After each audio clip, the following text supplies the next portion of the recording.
നമസ്കാരം. മലയാളി വാർത്ത ഇൻസൈഡിലേക്ക് സ്വാഗതം. അമേരിക്ക ഇസ്രായേൽ ഒരു ഭാഗത്ത്, ഇറാൻ ഒറ്റയ്ക്ക്. ഇറാൻ ഒറ്റയ്ക്കാണെങ്കിലും ഇറാനെ പൂർണ്ണമായും ചൈനയുടെയും റഷ്യയുടെയും അടക്കം പിന്തുണയുണ്ട്. പക്ഷേ ഒരിക്കലും നേരിട്ട് ഇറാനൊപ്പം യുദ്ധക്കളത്തിലേക്ക് റഷ്യയും ചൈനയും ഇറങ്ങാനുള്ള സാധ്യത വളരെ കുറവാണെന്നാണ് യുദ്ധവിദഗ്ധരടക്കം വിലയിരുത്തുന്നത്. അങ്ങനെ ഇറങ്ങിക്കഴിഞ്ഞാൽ അത് വലിയൊരു മൂന്നാം ലോക മഹായുദ്ധത്തിലേക്ക് നയിക്കുന്ന കാര്യങ്ങളിലേക്കായിരിക്കും എത്തിക്കുക. തീർച്ചയായിട്ടും അത്തരത്തിലൊരു ഗതിയിലേക്ക് എത്താതിരിക്കാനുള്ള നീക്കങ്ങൾ ഉണ്ടാകുമെന്ന് തന്നെ നമുക്കും പ്രതീക്ഷിക്കാം. അതേസമയം തന്നെ ഇറാന് പിന്നിൽ നിന്ന് പൂർണ്ണ പിന്തുണ അത് ആയുധബലമായിട്ട് തന്നെയാണ് ചൈന നൽകിക്കൊണ്ടിരിക്കുന്നത്. ഇസ്രായേൽ US സംയുക്ത ആക്രമണത്തെ ചെറുക്കാനാവശ്യമായ ആയുധങ്ങൾ ഇറാന് ലഭിക്കുന്നത് ചൈന, റഷ്യ തുടങ്ങിയ രാജ്യങ്ങളിൽ നിന്ന് റിപ്പോർട്ടുകൾ പലപ്പോഴും വന്നിട്ടുള്ളതാണ്. ഇറാനുമായി നേരിട്ട് ആയുധ ഇടപാടുകൾ നടത്തുന്നുവെന്ന അഭ്യൂഹങ്ങൾ ചൈന നിഷേധിച്ചിട്ടുണ്ടെങ്കിലും വ്യോമ മിസൈൽ പ്രതിരോധ സംവിധാനങ്ങൾ പുനർനിർമ്മിക്കാൻ ചൈനയുടെ സഹായം ഇറാന് ലഭിക്കുന്നുണ്ടെന്ന ആരോപണങ്ങൾ പല കോണിൽ നിന്നും ഉയരുന്നുണ്ട്. നേരിട്ട് വൻതോതിലുള്ള ആയുധ ഇറക്കുമതിയല്ല ഇറാൻ നടത്തുന്നത്, മറിച്ച് ചൈനയിൽ നിന്ന് ഇറാൻ ചെറുഘടകങ്ങളുടെ ഇറക്കുമതി നടത്തുന്നുണ്ടെന്നാണ് രഹസ്യാന്വേഷണ ഏജൻസികളെ ഉദ്ധരിച്ച് അന്താരാഷ്ട്ര മാധ്യമങ്ങളെല്ലാം തന്നെ റിപ്പോർട്ട് ചെയ്തത്.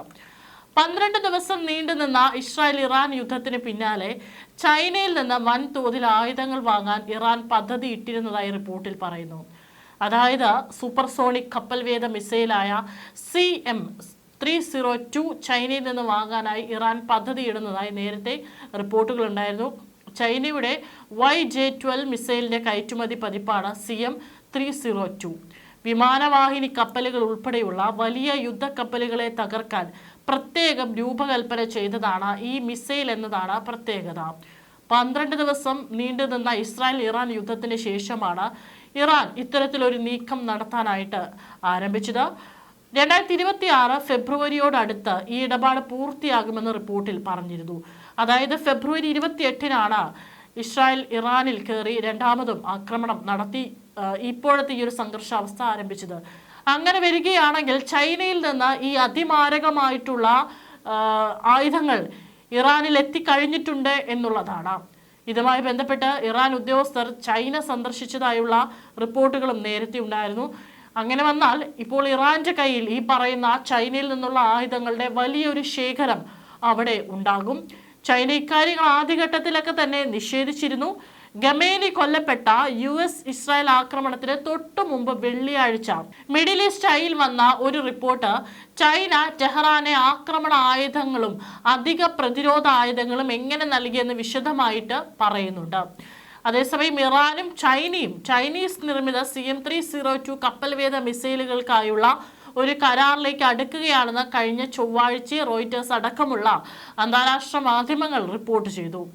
ഇറാന്റെ നിലവിലുള്ള ആയുധപ്പുരയുടെ ഭൂരിഭാഗവും തദ്ദേശീയമായി നിർമ്മിച്ചതാണെങ്കിലും അവയിൽ പലതും പഴയ ചൈനീസ് ഡിസൈനുകളിൽ നിന്ന് ഉരുത്തിരിഞ്ഞതാണ്, അല്ലെങ്കിൽ ചൈനീസ് നിർമ്മിത ഘടകങ്ങളെ ആശ്രയിച്ചാണ്.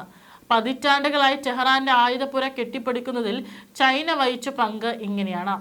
വിപുലമായ ചൈനീസ് സഹായമില്ലായിരുന്നുവെങ്കിൽ കഴിഞ്ഞ കുറച്ചു ദിവസങ്ങളായി പ്രദർശിപ്പിച്ചിരിക്കുന്ന ഡ്രോൺ മിസൈൽ ശേഷികൾ ഇറാൻ കൈവരിക്കുമായിരുന്നില്ലെന്നാണ് മുതിർന്ന പത്രപ്രവർത്തകരും പ്രതിരോധ വിദഗ്ധരുമായ സന്ദീപ് ഉണ്ണിത്താൻ അടക്കം ഇന്ത്യ ടുഡേയുടെ അടക്കം പ്രതികരിച്ചിരിക്കുന്നത്. ചൈനയിലെ aerospace science and industry corporation വികസിപ്പിച്ചെടുത്ത HQ-9B ദീർഘദൂര മിസൈലുകളെയും ഇറാൻ ആശ്രയിക്കുന്നുണ്ട്. 260 കിലോമീറ്റർ പരിധിയിലുള്ള ലക്ഷ്യങ്ങളെ തകർക്കാൻ ഇതിന് സാധിക്കുമെന്നാണ് അവകാശവാദം. ഒരേ സമയം 100 ലക്ഷ്യങ്ങളെ നിരീക്ഷിക്കാനും 8ഓളം ലക്ഷ്യങ്ങളിൽ ആക്രമണം നടത്താനും ഇവയ്ക്ക് ശേഷിയുണ്ടെന്നും ചൈന അവകാശപ്പെട്ടിരുന്നു. ഇറാനിൽ ആണവ നിലയങ്ങൾക്കും സൈനിക താവളങ്ങൾക്കും കാവലാളായാണ് ഇറാൻ HQ-9Bയെ ആശ്രയിച്ചിരുന്നത്. ചൈനയിൽ നിന്നുള്ള YLC-8B റഡാറും ഇറാന്റെ കരുത്താണ്. 2025 ഇതിന്റെ വിതരണം ആരംഭിച്ചിരുന്നു. F-35B2 വിമാനങ്ങളെ കണ്ടെത്തുന്നതിലും ഈ 3D റഡാറുകൾ മികച്ചതാണെന്നാണ് റിപ്പോർട്ടുകൾ. ഫത്ത ബാലിസ്റ്റിക് മിസൈലുകളും ഷഹീദ് കാമിക്കീസ് ഡ്രോണുകളും ഉൾപ്പെടെ ഇറാന്റെ മിസൈലുകളുടെയും ഡ്രോണുകളുടെയും വിപുലമായ ശേഖരം ആഭ്യന്തര ഗവേഷണ വികസന പരിപാടികളുടെ ഫലമാണ്. നൂർ, ഖാദർ, നാസർ ക്ലാസുകൾ പോലുള്ള ചിലത് 2005 മുമ്പ് വിതരണം ചെയ്ത C802 പോലുള്ള ചൈനീസ് സിസ്റ്റങ്ങളിൽ നിന്നാണ് നിർമ്മിച്ചിരിക്കുന്നത്. എന്നിരുന്നാലും ഇറാൻ പോലുള്ള ഉപരോധിത രാജ്യങ്ങൾക്ക് ആയുധങ്ങൾ വിൽക്കാൻ ചൈന ഇഷ്ടപ്പെടുന്നില്ലെങ്കിലും മറ്റു വഴികളിലൂടെ അവർ സഹായം നൽകുന്നു. ഉദാഹരണത്തിന് മൈക്രോ ചിപ്പുകൾ, ഇലക്ട്രോണിക് ഘടകങ്ങൾ, നാവിഗേഷൻ സംവിധാനങ്ങൾ തുടങ്ങിയ ഇരട്ട ഉപയോഗ ഘടകങ്ങൾ അവർ ഇപ്പോഴും ടെഹ്റാനിൽ നൽകുന്നു. യഥാർത്ഥത്തിൽ സിവിലിയൻ ഉപയോഗത്തിനായി രൂപകൽപ്പന ചെയ്തിരിക്കുന്ന ഇവ ഡ്രോണുകൾ പോലുള്ള സൈനിക ഉപകരണങ്ങളിലേക്കും പുനഃക്രമീകരിക്കാൻ കഴിയും. ഇറാനും ഇസ്രായേലും US-ഉം തമ്മിലുള്ള നിലവിലെ സംഘർഷത്തിൽ ചൈനീസ് ആയുധ സംവിധാനങ്ങൾ ഇതിനകം തന്നെ സജീവമാണ്. ഉദാഹരണത്തിന് 12 ദിവസത്തെ യുദ്ധത്തിന് ശേഷം 2025 ഇറാനിൽ നിന്ന് ഏറ്റവും HQ-9B വ്യോമ പ്രതിരോധ സംവിധാനങ്ങൾ എടുക്കുക, ടെഹ്റാനിലെ ആണവ പദ്ധതിയുമായി ബന്ധപ്പെട്ട സ്ഥലങ്ങൾ ഇസ്രായേലി US ജെറ്റുകൾ ലക്ഷ്യം വെച്ചിരുന്നു.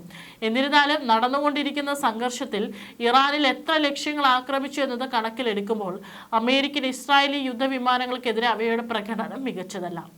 ചൈനയുടെ CM-302 സൂപ്പർസോണിക് കപ്പൽ വിരുദ്ധ മിസൈൽ സംവിധാനം ടെഹ്റാനിൽ നിന്ന് വാങ്ങുന്നതിനുള്ള ഒരു കരാറിലേക്ക് ഇറാനും ചൈനയും അടുക്കുകയാണെന്ന് കഴിഞ്ഞ ആഴ്ച റോയിട്ടേഴ്സ് റിപ്പോർട്ട് ചെയ്തിരുന്നു.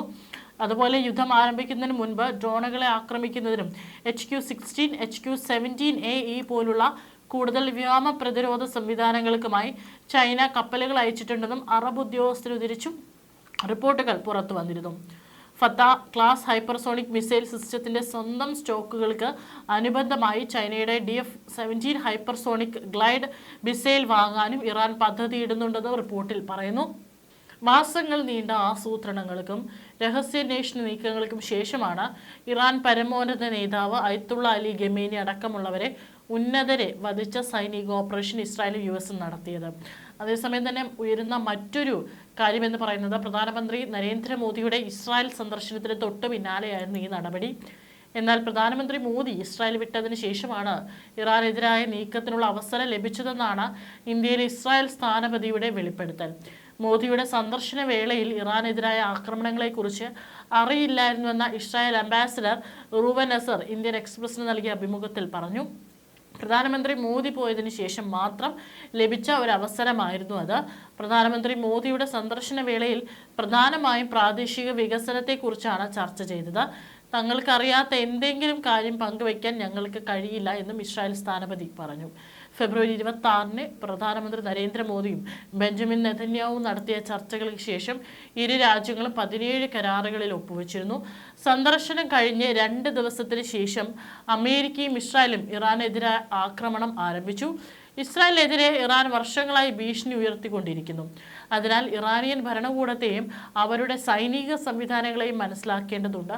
അവർ അടുത്തതായി എന്ത് ചെയ്യാനാണ് ഉദ്ദേശിക്കുന്നതെന്ന് അറിയാനും അതോടൊപ്പം തീരുമാനങ്ങൾ എടുക്കുന്ന വ്യക്തികൾ ആരാണെന്നും അവരുടെ കൃത്യമായ സ്ഥാനം എവിടെയാണെന്നും ഇസ്രായേലിനെ ഭീഷണിയാകുന്ന എല്ലാ കഴിവുകളെക്കുറിച്ചും അറിയാനും ആവശ്യമായ വിവരങ്ങൾ ഞങ്ങൾ ശേഖരിച്ചിരുന്നു.